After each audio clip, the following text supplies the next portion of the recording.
Alright, Arrow fans, time to take a look at the final episode of the day, which is Irreconcilable Differences. The episode starts with Oliver and Thea strolling with William at Oliver and Felicity's wedding gathering. Oliver is joined by Felicity and both of her parents.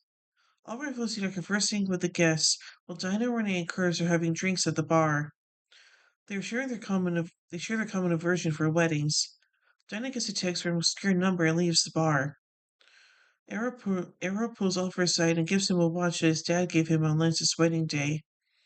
Curtis takes the microphone and gives a drunken speech about love before he's cut off by Renee. Renee gives his own speech praising Oliver and Felicity, then makes a toast. Oliver and Felicity then have their first dance. After they're done, Lance instantly chances upon Felicity's mother and abnormal second guarantees. Arrow gets a call from Oliver's legal advisor, and afterwards races to discover Oliver. The arraignment has a star observer who will affirm that Oliver is the Green Arrow. Arrow feels that it's someone in the group. Oliver and Felicity are talking about the conceivable mole where they're drawn closer by Diggle. Felicity shares that she's running reconnaissance on Dinah, Curtis, and Renee, a move that Diggle doesn't concur with. Renee's helping alcoholic Curtis into his condo. Subsequent to settling in, Curtis begins discussing his past with his ex and inquires as to whether he figures life would be any simpler without Team Arrow. Renee said miss addressing Curtis' inquiry when Curtis drops. Dan's conversing with her ex Vince, aka Vigilante, in a back street. She instructs him to quit reaching her, saying he needs to skip town or she won't permit him to proceed as Vigilante. Arrow's drawing Thea home after the wedding when the two were halted by Black Siren. She brings the message that Kate and James needs to see them. She takes them out. She takes them two out before leaving a cell phone with Thea and taking Lance. Back at Arrow HQ, Oliver, Felicity, and Diggle get Dinah's corridor talk with Vigilante. Oliver believes she's the guilty party. Thea throws him with a cell phone, which immediately starts ringing. Caden chooses the opposite end, and he needs teamwork to recover something from Argus for him, or else he'll slaughter Quentin. At Argus, Diggle utilizes his relationship with Lila to persuade the security watchman to permit him to, to get into her office. Diggle utilizes Lila's PC to get an area on the enhancer, which remainder Team Arrow, who is marked Dragonor and Argus, utilizes to draw nearer to the intensifier. Oliver's ready to sneak into the enhancer's room and take it without getting caught, without getting seen, and the group goes to their refuge. There, they talk about the speaker can shoot the range of Keaton's atomic bomb. Dennis Rosen understands the group has just returned from the field and suspects she wasn't called.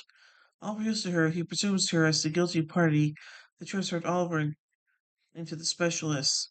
In the resulting contention, Diggle neglects it that Oliver and Felicity have been surveilling Diana, Curtis, and Renee. Curtis agrees to Diana's position and supporting her up in the contention when Renee steps in and advises everybody to stop. At the point when Oliver inquires as to why, Renee covers he is the observer that will affirm against Oliver.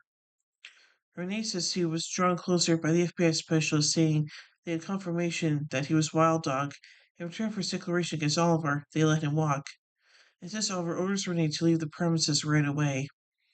At Caden's den, Black Siren is examining Lance concerning their dialogue on Lian Yu. The two offer a second where they discover that despite the fact that they're from discrete universes, they share fundamentally the same insecurities. Dinah and Curtis are talking with Renee, attempting to confront him about his choice.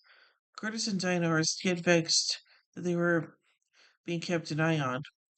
Thea is conversing with Oliver, who's thinking again about dismissing Renee from the group. Particularly says he'd do anything in his capacity to ensure William was protected. Thea's discussion persuades Oliver to arrange Diggle to bring in the entire group, including Renee, to assist Spear with spearing from Black Siren and Kate and James. The group gets ready and goes to the gathering point to make the trade with Kate and James. Lizzie makes reference to that the gathering area is a computerized dark gap where she won't have the option to see or hear them. Oliver teaches Renee, Curtis, and Dinah to go about as his eyes and ears while he makes the trade. Oliver hands over the enhancer, yet Kate in a split second perceives that it's been undermined. Kate orders Black Siren to slaughter Lance while his colleagues take a stab at bringing down Oliver. Dinah goes to Oliver's guide while Renee and Curtis now has any kind of authority attempt to discover Lance without anyone else. Darkstar takes Lance outside, and rather than executing him, she cuts the zip tie blinds and advises him to run. The group rendezvous back at the nest, where Oliver asks Renee for what good reason him and Curtis left their post at the distribution center, and the two continue to contend. The contention finished up with Oliver authoritatively expelling Renee from the group. Dinah ventures home and specifies she no longer has faith in Oliver, and tells the gathering that she's leaving the group. Dinah's found in a parking structure getting together with Vince, revealed to him that she needs a companion. Renee takes the little girl to his condo and guarantees that he's never going to let anyone split them up until the end of time.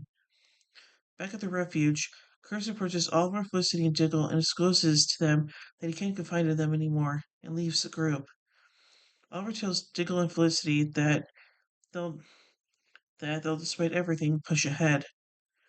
The scene closes with Kate watching the heroes from a screen, with all villains from throughout the past year gathered together, including Vigilante and Ricardo Diaz, revealing they've been allied all along.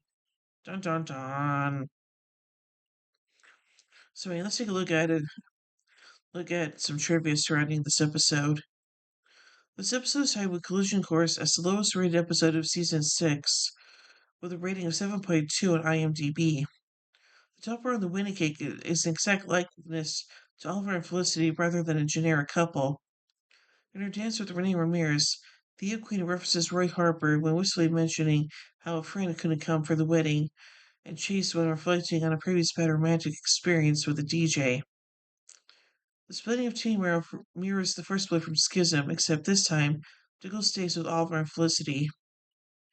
The title of this episode is a wedding term for when a couple gets divorced. Due to Oliver and Felicity being married, Irreconcilable Differences most likely refers to Team Arrow and New Team Arrow not resolving their differences. This episode aired a week after Andrew Kreisberg's termination in November 2017 due to sexual harassment allegations. Because of this, he's no longer credited as executive producer, but is still credited in developing several Arrowverse shows, including Arrow. This last episode of the series features Charlie Ross and Tom Amandas, as they will now return for the duration of the series. And now finally, let's take a look at a couple goofs. While having shots at the wedding with Dan and Curtis, Rennie raises his glass to his lips but does not drink anything, and the full glass disappears off camera.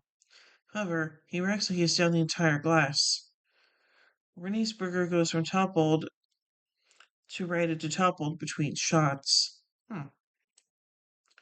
So I think this episode is kind of very emotional, and yeah, I can see how Team Arrow and New Team Arrow aren't really getting along and stuff. So yeah.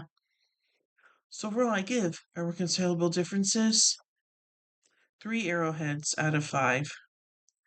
Well, tune in as we to the next episode, which is Divided. So until then, in the words of Oliver Queen, you have failed this city.